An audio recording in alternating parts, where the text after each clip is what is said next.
Olá, pessoal! Estamos começando mais um Conexão Escolar nessa aula interdisciplinar entre Educação Física, comigo, Pedro Paulo. Professora Messia, de arte. Vamos lá, gente. E nessa aula de hoje estamos respeitando todo o protocolo do distanciamento social, cuidado com a máscara, para você, aluno, acompanhar também nesse momento. Começando com esse primeiro momento, a ideia de conceito. Educação física, de uma maneira geral e resumida, de maneira prática, é a ação de educar o físico, educar o corpo através de seus movimentos para as diversas situações. E para artes? E para arte, o que é? Bem, gente, a gente precisa entender, Pedro e o pessoal que está aí com a gente, que a arte está no corpo da gente, né? A arte é uma manifestação através de diversos materiais, de emoções, de sentimentos de todos os seres humanos. Então, uma coisa também importante, todo mundo pode fazer arte, porque todo mundo pode pensar, entender, inventar e criar. Né, Pedro? Professora, a arte, ela tem uma ideia desse movimento, desse criar, o que também passa muito pela educação física, né? Agora, eu te pergunto, na educação física a gente tem muito aquela ideia da identidade local, de marcar uma determinada população, gênero, enfim, um esporte que é característico daquele local, uma prática esportiva. Na arte também tem isso? Sim, sim, gente. A gente não pode esquecer que as manifestações culturais, elas são diversas, né? Vai depender de região para região, de grupo social para grupo social, de pequenos grupos, comunidades para comunidade, professor. Isso é muito tranquilo, né? Então, cada um manifesta de uma forma dentro da sua comunidade. Já a Grécia, ela tem outra particularidade também muito próxima entre a arte e a educação física. Na Grécia, você pode observar na imagem que aparece na sua tela, tem esse discóbolo de Mirion, que é o símbolo da educação física, né? Onde todos os esportes, a ideia de Olimpíada acontecia neste espaço. Mas também há uma caracterização ali dos vencedores. Recebia essa coroa de louro, uma planta muito comum do local, que representava o título, a premiação daquele atleta, né? E que depois, se você tirar o L, fica ouro. Não acabava com o tempo. Então já tinha essa dimensão. E esses vencedores acabavam recebendo estátuas, música, poesia e um tratamento como se fosse digno de deuses da sua terra natal, onde nascia. Com essas homenagens. Então, e na arte? Como a Grécia influenciou dentro desse meio? Quando a gente fala de Grécia, a gente entende, né, que eles acreditavam lá nos deuses, eles tinham veneração a vários deuses, mas também eles acreditavam que o corpo humano era perfeito, né? Então, através das esculturas a gente vê como eles queriam, os artistas da época queriam chegar à perfeição. Qual é essa perfeição? Corpo humano, gente, nós somos perfeitos. Então, essa busca de botar o real, de colocar o real na nossa vida cotidiana perfeitamente começou lá na Grécia e a gente percebe através das esculturas que vocês estão vendo aí na tela de vocês agora. Então, essa ideia do esporte, daquele lutador em formato de cultura, ou em formato da escultura, trazendo essa perspectiva. Sim, sim. E para ter esse corpo perfeito, para demonstrar esse corpo perfeito, é necessário todo o trabalho físico, né, professor? Bacana. Já a arquitetura, né? Nós observamos também dois momentos distintos. O Atlantique de Bordeaux, que é na França, e na Itália, o Coliseu Roma. Né? Nós temos aí essa ideia de concentração para uma área de lazer. De um lado, a perspectiva moderna, e da outra, mais clássica.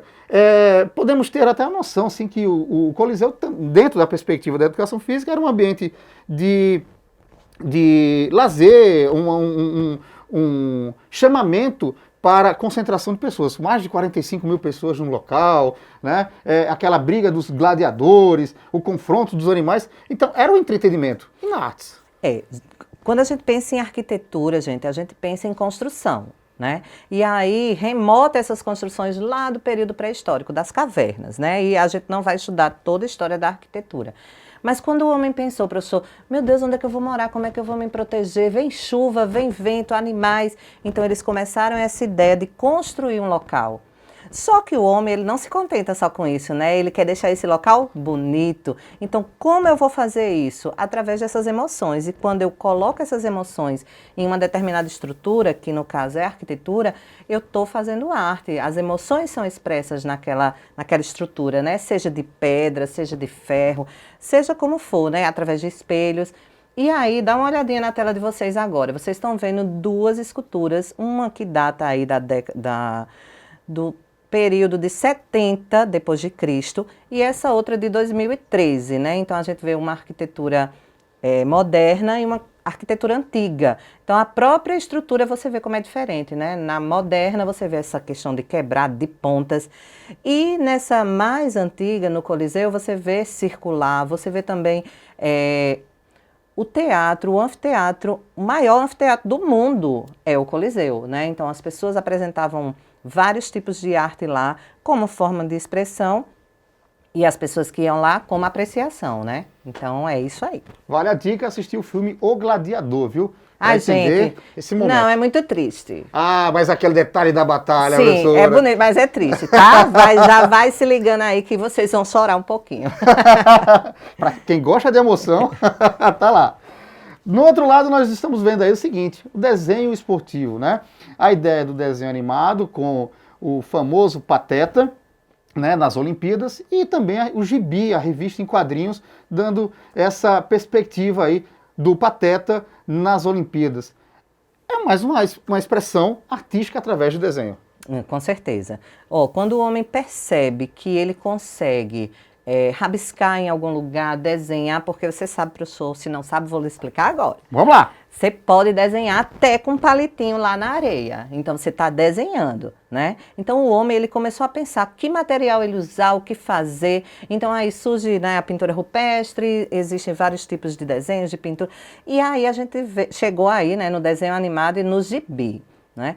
O desenho animado nada mais é do que o próprio desenho do gibi na televisão, com a animação, dando a ideia de movimento, né? E o gibi, ele é voltado mais para essa galera aí, jovem. Vocês vão aprender através do gibi, vocês vão desenvolver a leitura e até a história, né? E aí conhecer, por exemplo, as Olimpíadas aí com o Pateta, que vai ser mega divertido. E é interessante que tanto no quadrinhos quanto no desenho animado, ele traz vários símbolos olímpicos. Pela imagem que você pode acompanhar, a ideia da tocha, o que é a tocha olímpica, os seus arcos, que também já falamos em aulas anteriores, né? Então, vale a pena você dar uma conferida aí. Ainda nos desenhos, temos a charge. Na imagem da charge, estamos vendo aí com o título O Filho Pródigo, é o técnico hoje do Flamengo, né? Tinha passagem também pelo Cruzeiro, estava saindo do Fortaleza e pediu de volta para voltar, né, retornar à equipe do Fortaleza. A charge dando essa ideia, e com um cachorrinho, uma mala, enfim, é mais uma forma de expressar, associando o esporte aí nessa imagem com a arte. A charge é uma manifestação, né, do pensamento do ser humano. Vale salientar, gente, que eu não sei quem é esse técnico, tá? Ele me ensinou, professor Pedro, e aí tá ensinando para vocês também, mas aí agora eu aprendi.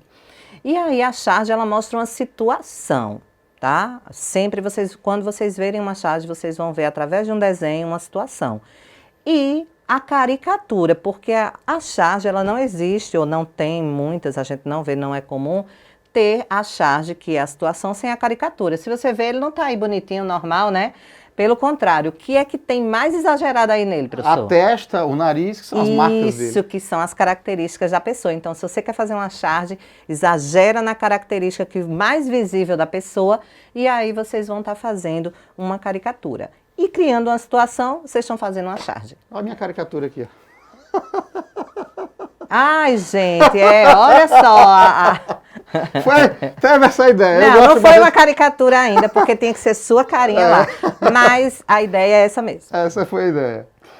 Na outra aqui estamos falando do grafite, né? Com o tema esporte. Recentemente, Pelé, rei do futebol, comemorou aí 80 anos. Tivemos recentemente também o aniversário e morte também do craque Maradona, representado aí num prédio. O Cristiano Ronaldo e no quadro à direita, né, você observa que tem outros artistas, aliás, da bola, do esporte, enfim. Michael Jordan, do basquete, o Messi e representante do tênis. O que é a ideia do grafite? Pois é, professor.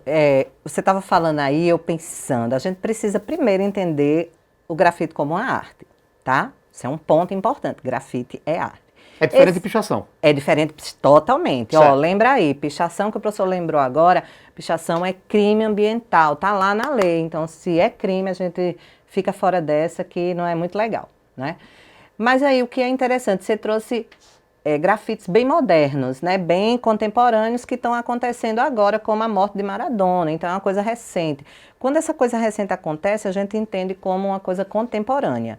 Então, professor, o grafite era uma manifestação, foi criado lá nos guetos de Nova York, e aí essas pessoas que moravam lá nos guetos, elas queriam mostrar que existiam, elas queriam mostrar uma crítica social, então eles começaram a fazer lá o grafite, que ainda não tinha essa definição de grafite e pichação, né? E aí depois a arte foi se desenvolvendo, as pessoas viram o quanto artistas são os grafiteiros, né? Verdade. E aí o que acontece? Hoje é uma arte, né? Tem gente querendo levar para o museu, mas se o grafite é lá no muro, como é que a gente vai levar para o museu, não é verdade? Leva o muro todo.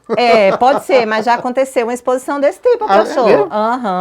Mas aí fica a dica, gente. Quem quer trabalhar com grafite, estuda, tem grafiteiros maravilhosos aqui em João Pessoa. E aí vocês procuram, ou aulas, ou mesmo com o professor de arte, ele vai dar uma boa dica. Lembrando tá que precisa da autorização, né? Para fazer no muro. Exatamente. Se for fazer no muro, por exemplo, você vai lá na minha casa, professor, eu sei pintar, desenhar, tal.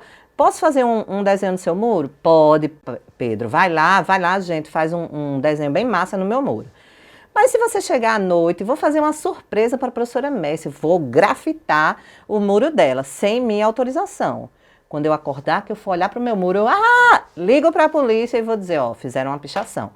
Né? Então, é necessária a autorização. Por mais arte que você consiga fazer, você tem que ter uma autorização, tá bom, gente? Faz a coisa certa, porque quando a gente faz a coisa errada, fica todo assustado, De preferência por né? escrito, né? Com certeza. Geralmente, os grafiteiros, eles têm essa autorização. A não ser, por exemplo, em prédios abandonados, né? Deveria fazer? Não. Mas se o dono do terreno denunciar, aí sim vai ser uma pichação. Eu já vi um trabalho bacana de grafite para festas de aniversário. A decoração todinha, o tecido. Porque é como eu estou falando para vocês, né? Para o professor e para vocês. O grafite agora é uma arte, e muita gente está colocando em muros de escola, dentro das escolas, de sala de aula, em vários locais, né? Mas o grafiteiro, ele tem essa necessidade de liberdade, professor. Então, quando ele faz um grafite que você paga e você diz, não, eu quero um aniversário, eu quero a festinha, ele está fazendo um trabalho, né? Como manifestação artística, ele expressa as emoções dele. Então, geralmente, quando a gente pensa no grafite como arte, a gente pensa nessa manifestação de liberdade. Então, a forma de ganhar dinheiro, hein? Sim, porque a arte a gente pode ganhar dinheiro, né? Mas a gente precisa entender que não adianta o artista ganhar dinheiro e ser limitado. Não, professor, o senhor é professor de educação física. Alguém te contrata, né? E diz assim, professor, eu quero uma aula de musculação. Professor, mas eu não quero muito trabalho, eu não quero muito esforço. Então, você está fazendo seu trabalho direito? Entendi. Entendeu? Então, é mais ou menos isso. Então, o grafiteiro, como todo artista, ele precisa dessa liberdade. E você pode até não gostar. Se eu pedir para você fazer um grafite lá no meu muro, se expresse. E, de repente, ele bota lá uma manifestação, né, política, social, e você não gostar, né? Mas aí é a liberdade do artista. Então, a gente precisa respeitar, tá? Bacana. Passando para mais um ponto, estamos entrando aí para a pintura, né? Onde estamos observando dois trabalhos, um de Caribé, né? Ele que é um argentino-baiano, associado aí, daqui a pouco a professora vai explicar um pouquinho melhor essa ideia, e o Portinari, né? Com a imagem Meninos Pulando Carniça em 1957, e o da capoeira. A capoeira, nessa perspectiva, é uma perspectiva onde os escravizados, né, faziam as suas representações na capoeira, ou seja, no mato, ali, com aquela ideia que você, nas linhas gerais, e tinha a questão da luta, tinha a questão religiosa, tinha a questão da atividade física, né? E para quem não sabe, aquele momento lá do salto solto ou mortal, aquele salto para trás, a gente já falou isso em aulas anteriores, era uma oportunidade que ele tinha para ter o seu alimento, já que ele ficava com as mãos para trás, e tinha uma grande riqueza, principalmente a questão da manga e do leite. Então, quando ele saltava, ele derrubava a manga, comia a manga, saboreava a manga e misturava com o leite.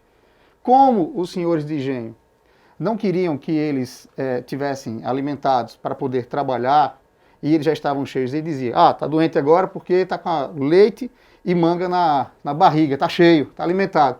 Foi porque você tá doente por conta disso. Então criou-se aquela ideia de manga com leite faz mal.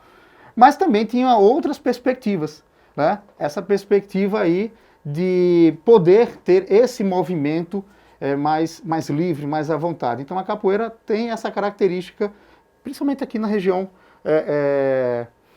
do nosso país, né? Ela teve essa característica bem forte com essa ideia do movimento, uma ideia um pouco mais ampla. Mas, do outro lado, nós temos aquela brincadeira aí do saltar de gavião, né? Ou carniça, como está aqui na imagem. Eu brincava, professora, era de gavião, era aqueles dedinhos assim, nas costas do outro e saltava. Uma dorzinha, mas fazia parte da molecagem. E essa ideia, representada pela pintura, tanto do movimento da capoeira, quanto da brincadeira popular, né? Aí nessas imagens da pintura, que a gente vê na imagem. Pois é, gente, olha, o professor Pedro trouxe essas duas imagens, deixando bem claro aí que a pintura, né, a arte, ela mostra e demonstra esses movimentos necessários na educação física, né, e também necessários para o nosso corpo, para a nossa vida. Então, se a gente não se movimenta, né, a gente fica sedentário e aí problemas e problemas, Verdade. né? Mas a pintura é importante a gente entender que ela é a manifestação mais antiga da humanidade, né? Em forma de arte, de história, de tudo. Por quê? Porque a única coisa que a gente consegue comprovar que existiu lá na arte primitiva, né? Que as pessoas chamam de pré-história, né? Que a gente precisa entender, né? Pré-história ou é primitivo? Porque se for pré-história é antes da história. Então não existe essa história. Existe sim. Gostei. Né? Então é a arte primitiva. Então os homens começaram a pintar lá nas paredes das cavernas, né? Eles pintavam com sangue. Professora, por que eles usaram sangue? Não pensaram em outra coisa. Primeiro que eles eram primitivos, né? Segundo que eles se alimentavam rasgando lá as carnes. E aí, quando a mão ficava suja, eles passavam em algum lugar. Né? E quando eles passaram, que eles perceberam, mesmo sem se comunicar, mesmo sem ter sistema de escrita, sem ter nada, eles viram, caramba, né? Eles devem ter imaginado, caramba, minha mão ficou ali, cara, eu posso fazer uma coisa massa, né? E é bem parecido com grafite.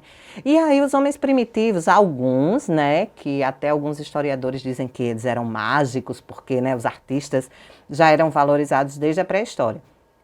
Então eles começaram a representar ali. E aí foi caminhando, e a gente chega aí, né, nas pinturas que representam essa questão do corpo, do movimento, da atividade física, também nos ensina, porque através de Caribé, como você bem disse aí, argentino, baiano, ele nasce na Argentina, mas vem para o Brasil, se apaixona pelo Brasil e se naturaliza brasileiro, né? Então a gente considera Caribé bem mais brasileiro do que argentino, né? Mas não fala para os argentinos, senão eles vão ficar lá chateados, né? Porque o nosso futebol já é o melhor, né, professor? É verdade. Imagina um artista deles lá, que também é nosso, é o melhor do nosso Brasil. E o cara que trabalha aqui nos bastidores é um argentino já bem brasileiro, Javier. Um abraço, Javier. É verdade, é verdade. Então, vocês veem aí a questão das brincadeiras, professor, como é importante as crianças brincarem, né? Eu defendo muito a brincadeira das crianças porque através delas, e aí você pode explicar melhor, elas se movimentam, elas, né, aprendem regras, né? Sim. E aí você traz isso também para a sala de aula, né? Até porque a brincadeira para a criança é algo sério. É trabalho para a criança, aquilo dali. Então, é verdade. Ele leva bastante isso à tona, né?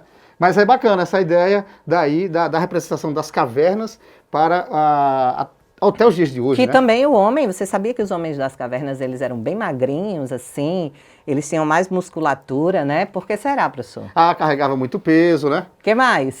Vamos lá, se a gente pensar o exercício, o movimento todo, né, de um lado para o outro. Então, o nosso intérprete que está aqui embaixo, ó, tá precisando voltar lá para as cavernas, né, Fabiana? E a alimentação, né, professor? Muito Porque rica. eles não iam lá no supermercado, compravam 2 biscoitos recheados e comiam inteiro, né? Eles tinham realmente que ir em busca do alimento.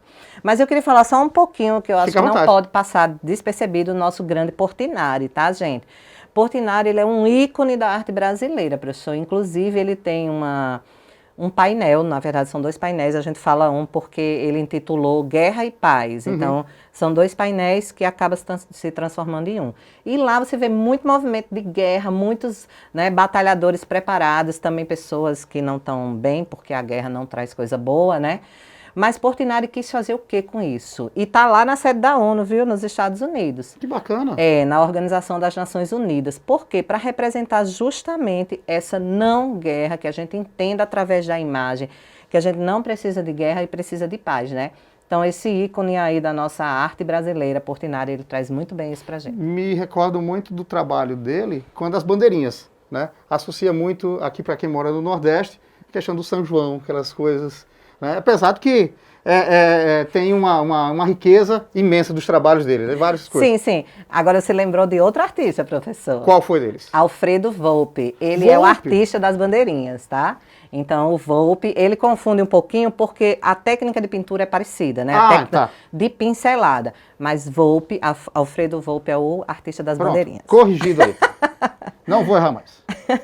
Fotografia esportiva. Essa aí é uma área que eu gosto bastante. Na fotografia esportiva, a gente associa as várias imagens, né? Hoje, recursos dos mais diversos. Drone, câmeras com monopé, curtinhas, longas, enfim, câmeras que têm até valores de carro. Impressionante a qualidade da imagem. Com certeza. Né? Em estádio de futebol, já tive a oportunidade de estar com uma daquelas ali. Nossa, as frentes assim delas, as lentes. São enormes. Negócio impressionante. E na arte? Essa ideia de fotografia. Primeiro, professor, olha, gente, vou fazer uma coisa com ele, não foi combinada. Nada é combinado. Cadê seu celular, professor? Tá na bolsa. Ah, professor, como é que você esquece o celular? Todo mundo tá com o celular, menos eu, porque eu não sou muito tecnológica, né? Eu disse pra ele já. Mas faça aí uma pose bem legal de educação física, assim, que reporta a um homem musculoso. Não, professor, parado não, fazendo alguma coisa, assim, sei lá. Eita, vou tentar me inspirar em Fabiano aqui. Então, olha só, gente.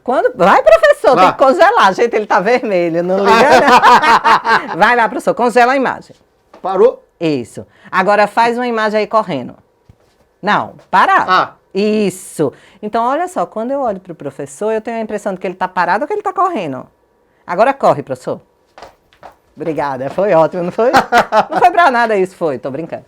Então, vamos lá, fotografia. Então, professor, quando você parou, você criou uma imagem parada, mas mesmo assim você deu a ideia de movimento. Então, quando eu faço junto os braços e congelo minha cabeça ou abaixo minha cabeça, você tem a impressão de que eu estou o quê? Parado ou andando? Parada. Parada. Mas aí, o ser humano, lembra das pinturas lá nas paredes das cavernas? Sim, sim. Então, o homem foi evoluindo, evoluindo, evoluindo. Aí, ele começou a fazer o desenho da pessoa perfeita. Então, quando você queria um retrato, retrato, viu? Antigamente era retrato. Chamava um pintor e o pintor olhava para o senhor e desenhava, olhava para o senhor e desenhava. E aí, quando ele terminava, estava lá o retrato igualzinho, gente. Os artistas são fantásticos, né? Apesar de eu não ser muito realista, mas esses artistas da época faziam igualzinho. Eu me lembro de Titanic, tem uma cena bem assim, Leonardo DiCaprio com a moça lá. Sim, professor, ela está fazendo um retrato. Um retrato. Exatamente, na cena. Quem não assistiu Titanic, assista. Gente, é muito chato, mas é muito legal. Eu fiquei com muita raiva daquele filme, porque como é que o amor da vida da mulher morre, gente? Não dá. Então, filme pra mim tem que ser terminando com final feliz e casamento, tá? Igual a novela da Globo. Mas aí, professor, a fotografia, o que foi que o homem pensou? Ele disse, eu vou pegar essa imagem do professor, que eu não vou mais pintar, vou captar essa imagem e colocar no papel. E aí nasce a fotografia. Só que a fotografia, ela não nasce sozinha. Ou só pela arte. Ela precisa de materiais químicos, ela precisa de física, ela precisa de química. Todas essas disciplinas, gente, assim como a educação física e arte, elas se juntam. Então, a gente precisa entender isso como tudo do ser humano que está aqui dentro. Não está lá fora, nem a arte, nem a educação física, nem a química, nem a biologia, está tudo aqui, né, professor? Então, nós somos um ser que a gente precisa juntar tudo. Então, aí o homem conseguiu, captou essa imagem e colocou no papel, fixou a imagem no papel. Aí nasce a fotografia. Então, tá? A partir disso, já veio o cinema, sétima arte, junção de várias imagens paradas. E, mais ou menos, o homem começou, ele achou pouco, professor, captar essa imagem, colocar no papel. Ele ficou pensando, meu Deus, como é que eu faço? Corre aí de novo, professor. Corre, isso. Como é que eu faço? Obrigada, professor. Como é que eu faço para isso aí? Eu estou vendo esse movimento. Meu Deus, como é que eu faço? O homem começou a pensar, pensou. Então, o que foi que ele fez? E aí já veio as animações um pouquinho antes do cinema, né, que o homem já tem essa ideia de animação, o que é animação? Se você fizer um bonequinho palito, um atrás do outro, e colocar uma folha em cima da outra e folhear, você diz, caramba, está se mexendo. E, na verdade, não está se mexendo, né? Está enganando o cérebro. O homem juntou a animação com a fotografia, e aí ele cria o cinema. Nesse contexto que você fala. Se você colocar uma foto atrás da outra, uma foto atrás da outra, e girar rápido, o que é que você vai ter no final? O movimento. Aí vem o diretor de fotografia. Também. Percebeu lá a cena e tal. E aí você observa nessa sétima arte a ideia de vários filmes falando sobre vários esportes, né? De futebol americano, a corrida, várias modalidades para você, então. Bacana essa ideia. E o cinema, gente, ele é a sétima arte e ele traz pra gente, além de tudo, um entendimento. Eu posso ir ao cinema, ver o cinema dentro de casa, professor? As redes sociais, hoje que tem a Netflix, as outras plataformas de streaming. Muito bem, a sessão da tarde e tudo. Eu estou assistindo cinema, porque cinema, gente, ele é um local que a gente vai lá, senta, come pipoca, assiste, mas a essência do cinema na arte é a produção, é o filme em si. Então, quando vocês ouvirem falar cinema, vocês precisam associar ao filme, a todo esse contexto de se criar um filme, que não é fácil, né? Se for um ator que ele vai fazer algo esportivo, como você está mostrando aí, gente, dá uma olhadinha aí nessas imagens desses filmes. Então, se vai fazer um filme de um jogador, professor, ele vai ter que se preparar, né? Não dá para fazer o jogador lá, né? Uma jogadora de basquete do meu tamanho, né? Pode até ser armadora, né? Mas eu teria que estar atleticamente preparada para fazer esse filme, né? Bacana. Aqui nós estamos trazendo também a ideia do Museu de Futebol. Um em São Paulo, outro em Belo Horizonte, Minas Gerais, né, onde tem a ideia dos vários escudos, a questão dos seus espaços, os mascotes, as bandeiras, a história do esporte em si. E aí eu trago uma pergunta curiosa. E essa expressão futebol? Eu disse a ele que não fizesse isso comigo. Mas não tem um lado artístico, o cara que domina, que chama a atenção? O esporte, ele sendo visto na forma do museu. Gente, vamos falar primeiro do Museu de Arte. O museu, ou o Museu do Futebol, no caso, o museu, ele é um local onde a gente expõe coisas, né? Muita gente acha, professor, que o museu é só lugar de coisa velha. Então, o Museu do Futebol aí prova que ele, além de mostrar esporte, lembrar de personalidades do esporte, né? Ele também é um museu. Principalmente. E ainda mais é interativo, né? Ou seja, eu vou lá, eu posso mexer, né? Eu posso participar, né? Enfim. E aí, gente, quando alguém ouvir assim, é a arte do futebol. Não, a arte é arte, futebol é futebol, tá, professor? Não mistura isso. Mas por que se criou essa expressão? Por quê? Né? Porque a arte em si, quando a gente fala de arte, a gente está falando de pesquisa, de estudo, de pensamento, né? De organização das emoções e se expressar através dessas emoções. Então, quando a gente fala que um atleta, um jogador de futebol, ele tem a arte do futebol nos pés, é porque ele faz isso através das emoções, né? Mas arte é arte, futebol é futebol, tá? Mas essa expressão é bem brasileira, porque nós brasileiros conseguimos misturar tudo e dar tudo certo, né? Antes da gente finalizar, eu queria só trazer só mais um slide.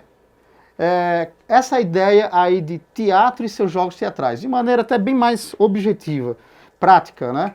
Lateralidade, aquela noção direita e esquerda, flexibilidade, alongamento, relaxamento, respiração, improvisação, capacidade de raciocínio, ou seja, pensar muito rápido, que é diferente de reflexo e tempo de reação, tá? Uma coisa difere da outra. E nessa perspectiva teatral, o que seria isso? Bem, o teatro, né, a gente entende como uma manifestação dessas emoções, de expressões através do corpo, através da expressão facial, a expressão corporal, né? E esse corpo, ele precisa estar preparado, ele precisa ter essa musculatura, né, essa oxigenação no cérebro preparada para quê? Para justamente na hora do palco lá, você garantir, né, que você vai conseguir toda a cena, né? Começo, meio e fim. Porque imagina aí parar no final, gente, eu não posso mais, termina aí. Deu cãibra. Né? Não dá. Então, esse alongamento, essa respiração, ela é muito necessária. Circense e movimentos também fica bem claro, né? Bem, Essa a ideia- arte circense, gente, eu preciso falar rapidinho sobre o circo. Gente, valorizem o circo. O circo aí, ele teve realmente uma caída enorme, porque a gente começou a mexer tanto em tecnologia, professor, que coisas simples, né, como os circos e principalmente os circos de bairro, eles acabaram se perdendo e se acabando, né? Mas o artista circense, você vê bem aí, né? Ele precisa dessa preparação, ele realmente tem um trabalho semanal antes das apresentações, uma preparação de respiração. Então, gente, resgata o circo, lembra que nos animais não podem estar lá no circo e o circo, principalmente do seu bairro, vai lá, assiste, visita, conhece, se puder fazer doação também faz e valoriza. E você observa aí que vários esportes, né, associados também a alguns movimentos do circo. Equilíbrio, força e o salto presentes nas duas situações. Com certeza. Modo esportivo, observamos também a ideia das cores, os esportes associados às suas práticas, né, ao estilo de cada um, os materiais, as tendências, as marcas, inclusive aquelas piratas, se adequando a cada contexto. Exatamente. Não, a moda é muito interessante, né? Porque a moda, ela virou realmente, ela hoje é entendida como uma arte. Por quê? Porque para produzir essas roupas, todos esses estilos, a gente precisa estar pensando e a gente precisa expressar através dessas roupas do tecido as emoções, né? Então, quando a gente falar em emoção, em arte, a gente precisa ter isso bem associado. E emoções nem sempre são boas, tá? Eu posso estar super chateado, né? E criar uma charge aí detonando o país, ou, sei lá, minha professora de arte, né? Alguma coisa desse tipo. Então, quando a gente fala em emoções, não são apenas positivas, tá bom? E o esporte, a moda, gente, ela traz pra gente esse contexto histórico também, porque o que eu uso hoje, professor, eu não usava lá no período colonial, né? Imagina aqui eu dando aula com aquelas saias, né, enormes. Primeiro que você nem podia estar falando comigo, porque as mulheres, né, não tinham essa liberdade de ser professora como eu sou hoje. Então, a gente precisa realmente entender, valorizar e respeitar também as mulheres, tá? Fica a dica. Aqui nós estamos observando também Cecília Meirelles com os poemas, a bailarina e o jogo de bola. Depois você dá uma lida aí melhor, mas também é uma maneira de expressar essa parte da Com arte. certeza, exatamente. A ideia também da arte urbana, os esportes e a dança, né, o hip hop, onde observamos a questão dos Jogos Olímpicos, o skate, vale a pena ser revisada na aula anterior, aulas anteriores, o basquete 3x3, que é metade da quadra, tem a questão de não há cesta de 3 pontos, só dura 10 minutos a partida, tem direito a um reserva, 21 pontos, e é uma novidade nos Jogos Olímpicos, assim como no skate. Tem a ideia da inclusão social e também a dança e o ritmo, entre eles o movimento break, como essa associação acontece. Pronto, aí vale lembrar, gente, da arte urbana, tudo que acontece, né, dentro das cidades, essas manifestações artísticas dentro das cidades. E aí, eu não poderia deixar de falar do hip hop. Gente, o hip hop é um estilo cultural, não só cultural, né, como também esportivo, como também, eles juntam tudo, dança, esporte, jeito de vestir, né, jeito de falar, jeito de andar, então isso tudo é uma manifestação do ser humano. O hip hop é bem legal, tá? E aí já entrando nesse processo de finalização, a ideia das artes visuais na internet. Os jogos, né? Jogos eletrônicos, como em 1999, lançado o jogo do videogame Tony Stark, Skate, o mais vendido e popular no mundo, e também aí para celulares e tablets. E agora a nova versão multilaser, né? Que nem é tablet, nem é celular, mas também traz uma ideia das artes visuais, ou arte visual. Não, artes visuais. Artes visuais. Então, olha só, essa questão dos jogos, principalmente os atuais, os mais contemporâneos, professor, é muito legal, mas a gente precisa entender que os jogos antigamente, eles eram feitos com desenhos animados, né? Eles desenhavam passo a passo, ainda desenham, mas hoje a gente coloca no computador, usa essa tecnologia e aí fica parecendo mega real, né? E aí, gente, tem um encontrozinho entre desenho, entre cinema e jogos e os games atuais, né? E os recursos visuais que são utilizados e a tecnologia. Olha só, então quando uma criança, um adolescente joga, ele está estimulando várias coisas, mas só jogar estimula o corpo? Não, porque ficar só sentado lá, né, vão ter problemas muito sérios. Daí, a partir daí, eu encerro aqui essa parte, lembrando, né, que assista o filme Angry Bird, tem essa ideia que você acabou de citar, né? Pra que assistir esse filme? Ah, ele é bem divertido. Bem, Ah, bem... eu acho ele tão chato. Eu prefiro meu malvado favorito, né? É bom também. E a Casa Monstro é muito legal. Professora, Mas aí, professor? eu quero agradecer por ter aceitado o convite nesse desafio de fazer a aula interdisciplinar, principalmente nessa primeira temporada, esse ano de 2020, onde trazemos essa ideia de ensinar, divertir e, ao mesmo tempo, unir diferentes disciplinas. Obrigado pelo convite. Exatamente. Ó, gente, eu quero deixar um recadinho para vocês. Não desistam dos estudos. Lembra de uma coisa, os professores estão aí à disposição para trabalhar com vocês. Então, dá uma ligada, manda um e-mail, manda uma mensagem no WhatsApp, né, professor?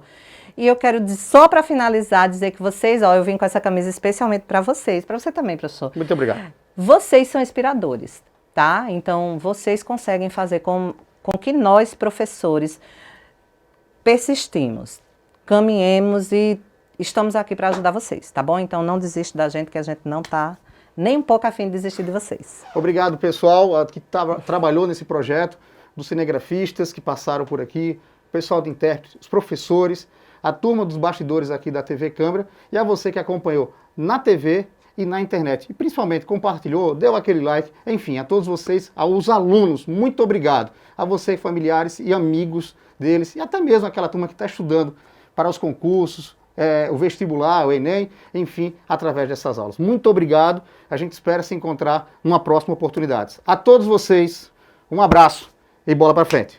Tchau. Tchau, gente.